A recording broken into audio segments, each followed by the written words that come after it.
세상의 진실을 밝히는 빛, 정의를 지키는 아름다운 변호사 유한별이 여기 있어요. 여러분, 오늘처럼 우리 이제 수요일에 함께하는 우리 시청자분들 들리시나요?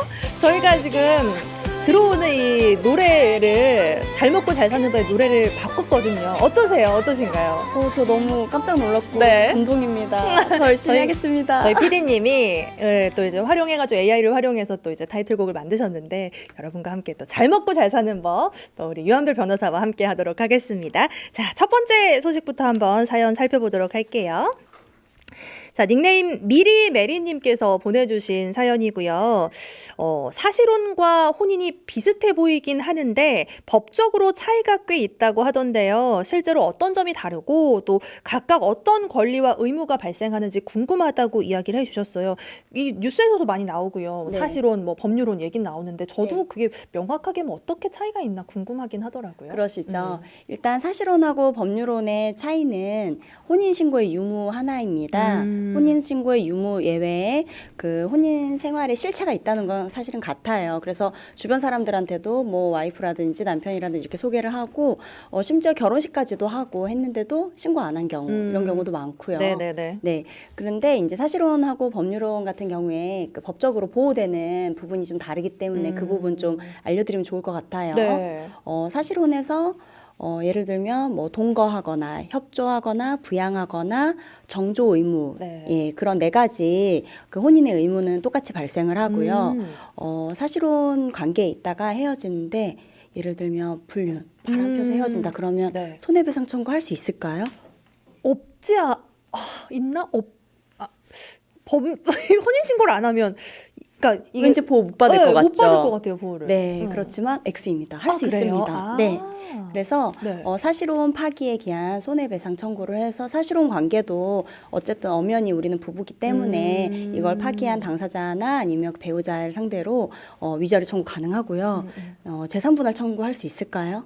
있을 것 같아요. 그렇다면. 딩동댕. 오. 맞습니다. 재산분할 청구도 할 수 있습니다. 네. 그리고 기타 또 유족급여, 예. 예, 산재 네. 그때 유족급여도 받을 수 있고 연금도 받을 수 있고요.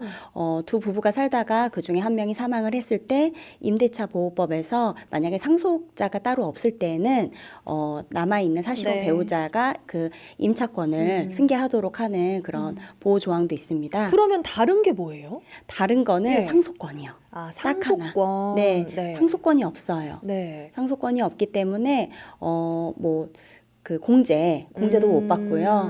근데 너무 이제 사실은 이게 가장 큰 문제긴 하죠. 그렇죠. 예. 그래서 예를 들면 중혼적 사실혼이라고 아세요? 아니요. 쉽게 생각하시면 그 유명한 예가 있죠. 홍상수 감독과 김민희 배우가 예, 중혼적 예. 사실혼에 해당합니다. 중혼적 사실혼? 네, 한쪽이 네. 법률혼을 갖고 있는데 네네네. 그런 상태에서 법적으로 정리되지 않은 상태에서 네, 이혼하지 않은 예. 상태에서 사실혼을 지속하는 걸 중혼적 사실혼이라고 하는데 중혼적 사실혼의 경우 일반적인 사실혼과 다르게 재산분할 청구도 인정이 되지 않아요. 법적으로 보호를 안 해주겠다는 거죠. 네. 그런데 또 재밌는 거는 네. 중혼적 사실혼이라고 하더라도 만약에 그 상태에서 원래는 상속권이 없잖아요. 혼인신고를 할 수도 있어요. 현재는 못하지만 과거에 그 호적 제도가 이게 전산화되기 전에는 네. 호적을 하나 더 만들어갖고 옛날 예전에는, 아버님들이 옛날에는 한 번 더 결혼을 이렇게 네. 하신단 말이에요. 아이고. 그러면 그 사이에 해놓고서 그 원래 그 살아계시는 마나님께서 혼인 취소를 못 하시고 계시던 중에 그 아버님이 만약에 돌아가셨어요. 네. 그러면 이 원래 본처와 후처라고 하죠. 네. 두 분이 다 상속권을 갖고 계시는 거예요. 오, 그래요? 네. 지금은 바뀐 거죠? 지금은 네.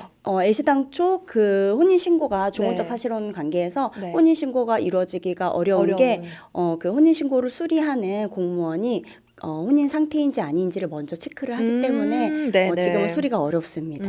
그래서 중혼적 사실혼이 어떤 것인지도 한번 알아두시면 좋을 것 같아요. 그럼 차이는 이제 상속권에 대한 부분이 차이가 있다. 네. 이렇게 좀 짚어보면 좋을 것 같고요. 네. 의무도 있나요? 의무가 뭐 달라지는 이런 것도 있나요? 의무는 달라지는 건 네. 없어요. 의무는 부부간에 네네. 지켜야 할 뭐 동거 의무, 협조 의무, 부양 의무, 네. 정조 의무 이 네 가지는 꼭 지켜야 되기 때문에 네, 네. 알겠습니다. 다음 사연도 한번 살펴볼게요. 볼게요. 다음 사연은 팝콘 먹는 춘식이님께서 보내주셨고요. 타투이스트에게 받은 타투 불법인가요? 이게 또 뉴스에 많이 나왔잖아요. 네. 저도 궁금하더라고요. 지금 아마 많이 헷갈리실 수 있는 네. 게 9월 달에 문신사법이라는 것이 제정이 됐어요. 문신사법은 문신 또는 반영구 화장을 합법화시키는 법이거든요. 그런데 이 법이 네. 시행일이 2년 뒤로 유예가 됐어요. 아. 2027년이죠. 네. 2027년 10월까지 유예가 됐는데 네네. 그 사이에 그러면 이것은 불법인가 합법인가 많이 궁금해하고 계세요. 예. 저도 많이 질문을 받거든요. 네네. 일단은 불법은 아닙니다. 네. 왜냐하면 9월 달에 이 문신사법이 나온 이후에 11월 달에 그 1심하고 2심 뭐 대구지방법원이라든지 서울 남부지방법원이라든지 이런 데에서 1심, 2심 판결들이 쭉쭉 나오고 있는 것들이 문신한 문신사들에게 무죄를 선고하고 있어요. 아, 처벌하지 않는군요. 네, 왜냐하면 근거는 딱 하나입니다. 의료행위가 아닙니다. 이제 더 이상. 아. 문신, 반영구 화장은 더 이상 네. 그 건강이나 증진, 생활 증진을 위한 그런 건강 목적의 의료 행위가 아니기 때문에 개성이나 뭐 아름다움을 발현하는 그런 목적의 행위이기 때문에 이것은 의료 행위가 아니다. 네. 그렇기 때문에 무면허 의료 행위에 해당하지 않기 때문에 받으시더라도 이게 네. 처벌받는 대상은 아니라는 것은 말씀을 드릴 수 있습니다. 하지만 2년의 유예 기간이 있어서 그 사이에 여러 가지가 이제 뭐 좀 정립이 되겠죠. 네, 아마 네. 자격제도라든지 문신사들이 사용하는 용품들에 대한 위생이나 네. 안전이나 이런 부분에 대한 기준이 아마 마련이 될 것 같습니다. 알겠습니다. 마지막으로 이제 진행했던 사건 소개해 주신다고요. 네, 이것도 많이들 하시는 좀 실수인 것 같아요. 친구가 신용불량자인데 네. 미안한데 내가 너 사업자 명의를 조금 빌려주면 사업자 등록을 해서 나에게 주면 내가 잘 영업을 하고 너는 아무것도 안 해도 돼. 내가 너한테 300만 원씩 그냥 줄게. 월급 줄게. 안타깝지만 안 할래 나. 너무 찝찝해. 네. 찡동댕이에요. 네. 이렇게 하셔야 돼요. 어. 네, 안타깝지만 미안하지만 나는 안 되겠다. 이렇게 꼭 말씀을 하셔야 되는 게 이분이 그래서 빌려주셨는데 일단 그 친구가 뭐 대가를 주지도 않았을 뿐더러 마음대로 막 영업을 하면서 채무는 채무대로 친구 지고, 명의로. 예, 세금은 세금대로 체납하고, 그다음에 불법행위 저질러서 벌금도 받고 막 네. 이랬는데 이 부분은 이제 본인이 다 떠안게 된 거예요. 그래서 그렇죠. 변호사님 이거 어떻게 해요? 찾아왔어요. 일단 그래서 제가 분야별로 하나씩 한번 해결을 해봅시다 해서 채무 같은 경우는 본인이 이제 사업주이기 때문에 1차적으로 좀 그 명의대여자의 책임이 상법상 주어지게 되는데요. 그 부분은 이제 저희가 우리가 실질적으로 영업하지 않았다. 실질 영업자는 따로 있다는 것을 입증을 해서 좀 채무 관계는 풀어 나갔고 나중에 그 친구를 상대로 구상권을 행사를 해서 받아내도록 했고요. 네네. 세금 같은 경우에는 어쩔 수 없이 어쨌든 명의자를 상대로 부과가 되고요. 네. 이것을 또 마찬가지로 실질 명의자는 나지만 실질 그 영업한 사람은 과세 대상자는 친구다라는 걸 입증을 해서 불복을 하는 소송을 저희가 제기를 해서 조정을 했는데 그렇다고 하더라도 일단은 우리가 네. 체납 처분을 받으면 안 되니까 그쵸, 일단은 먼저 내야 세금을 되는, 내놓고 나중에 이제 환급을 받는 예. 그런 식으로 좀 안타까운 사연이 있었습니다. 어. 마지막으로 이제 벌금 같은 경우에는 어차피 개인한테 물어지는 거라서 친구한테 갔는데 이 부분은 저희가 좀 피할 수 없었던 게 나에게도 좀 과실이 있고 네. 공범으로서의 책임이 있다 해서 벌금은 저희가 면하지는 못했어요. 그래서 명의대여 너무 쉽게 생각하시지 마시고 빌려주지도 마시고 빌리시지도 마셔야 됩니다. 그리고 상대방이 명의인이 아니라 실질 경영하는 사람이다 생각이 들면 그 사람과의 거래 또한 우리가 신중하게 생각을 네. 하셔야 될 것 같아요. 맞아요.